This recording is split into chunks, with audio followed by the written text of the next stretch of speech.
મુકેશભાઈ, કઈ જગ્યાઓ પરથી આજે લોક સંપર્કના કાર્યક્રમનું આયોજન કરેલું છે અને આખા દિવસનો શું કાર્યક્રમ છે?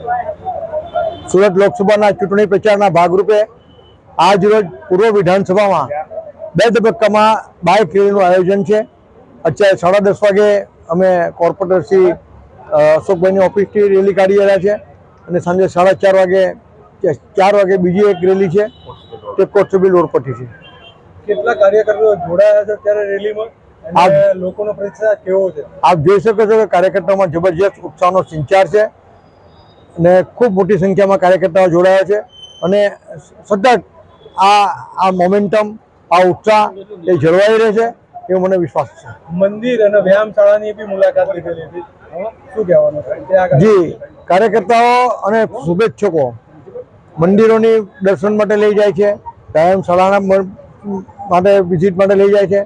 તો એ સ્વાભાવિક છે કે હું જાઉં છું અને દર્શન તો કરવા જોઈએ.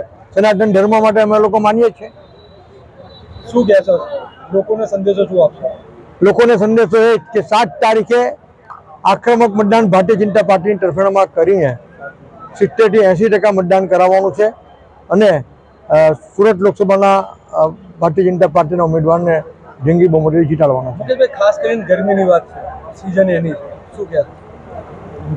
ગરમીમાં મજા આવે કામ કરવાની, ખૂબ મજા પડે.